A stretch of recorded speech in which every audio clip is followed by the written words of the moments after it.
This story is cute and pink. Just like a little itty bitty teeny tiny itsy bitsy little.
An A, tumbling end over end down the dotted center line of a street towards a set of stacked up bowling pins.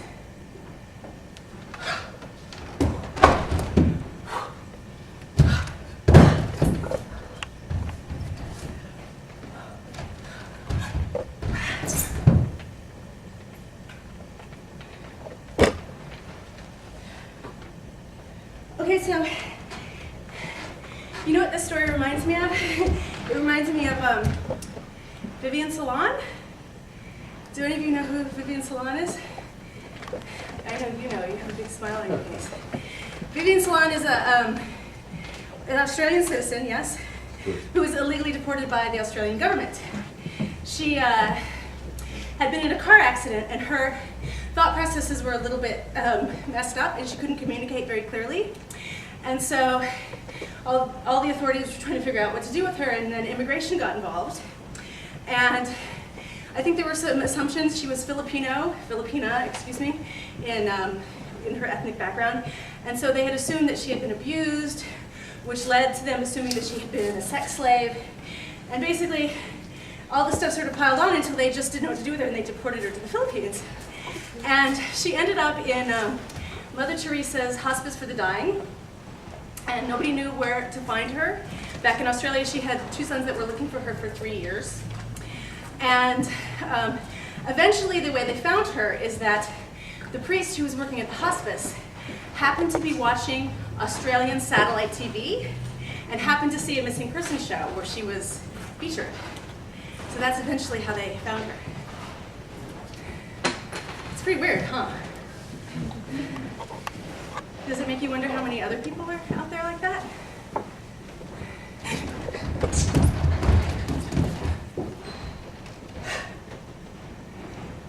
This story is friendly, known, and resolved. Very, very resolved.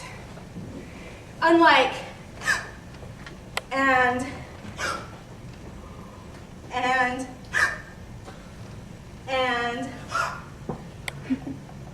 there are no loose ends.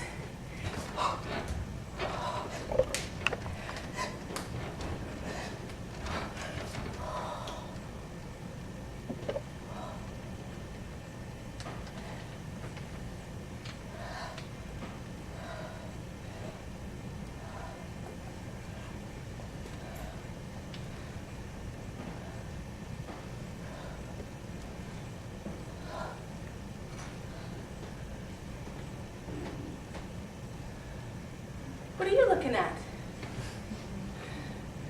Get your mind out of the gutter.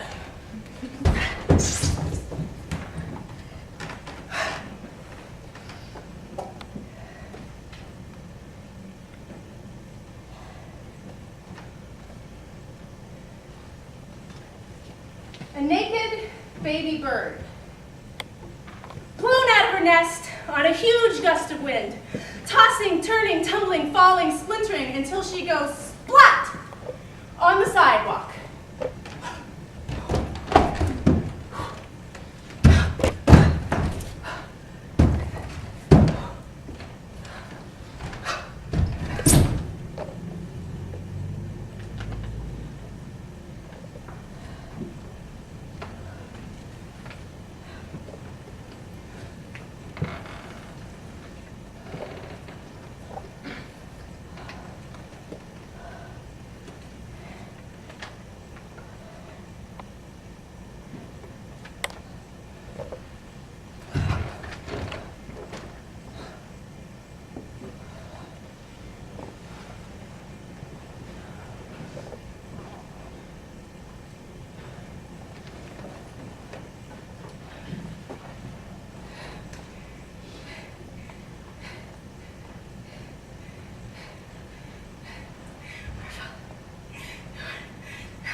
So you know what else this story reminds me of?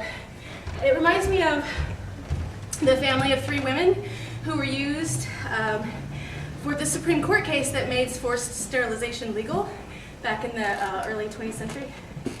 Is anybody familiar with that, with those women or that story? No? You are? Yeah?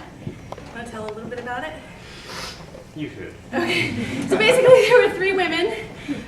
One, the mother was in a mental institution, we don't quite know why. Her daughter was also in one, and she had a 2-year-old daughter. And so the state of Virginia were using them as an example in front of the Supreme Court to make forced sterilization legal in the US with the idea that 3 generations of idiots were enough. And so we need to stop them from breeding. So that case went in front of the Supreme Court and it was deemed legal. And that's the story basically that the court heard. Of course, there's more to it. We don't actually know why the original mother was in the mental institution, but later it was found out that the daughter who was in the mental institution, she had been living with relatives and she was raped by a relative and got pregnant. And so they sent her away to a mental institution to hide her so that the family wouldn't be shamed. So there actually wasn't anything wrong with her mental capacity. And then the youngest daughter, who was 2 years old at the time, turned out in the end to be totally normal in terms of her mental functioning. So really, the only thing that was wrong with any of them were that they were poor, unwed mothers, rather than being mentally deficient.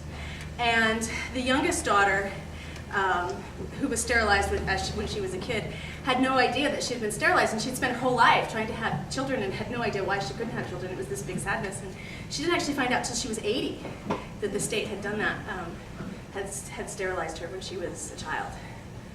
So, you know.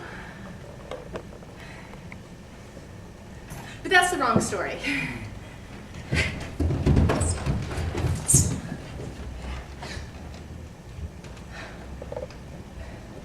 This story is funky and cool. By which, of course, I mean young, tanned, in shape, and gorgeous.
laughing?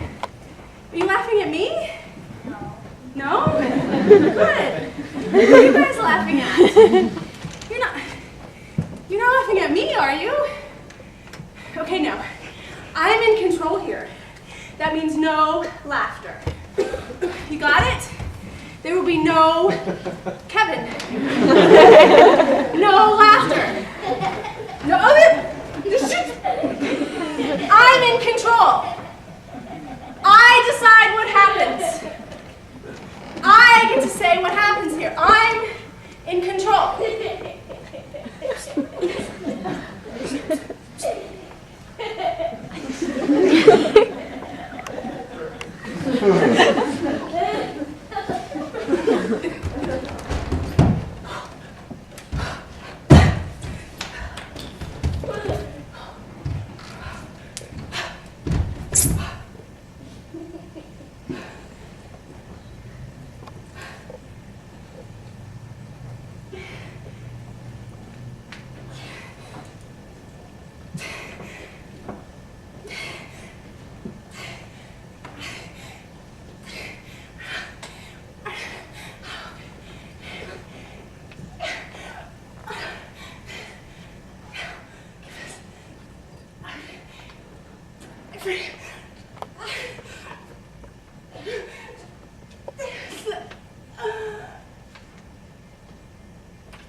So, you know what else this reminds me of is the Italian Supreme Court judge who thought that jeans were a foolproof rape deterrent. Are you guys familiar with that? I know some of you must be. It was in 1998 or 99. Does this sound familiar? The Supreme Court judge in Italy, there was a rape case. I went in front of the Supreme Court, and the judge said basically that the woman couldn't have been raped because she was wearing jeans, and it would have been impossible for the assailant to get the jeans off of her without her help. So therefore, she must have been complicit in the act, and she couldn't possibly have been raped.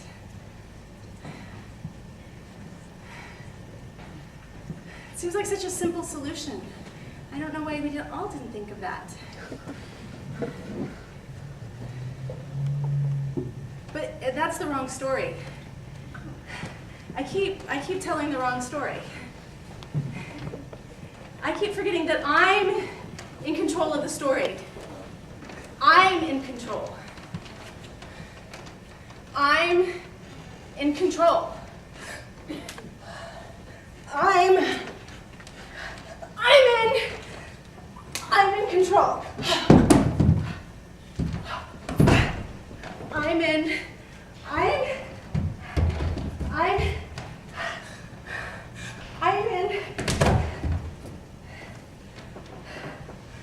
I'm in control.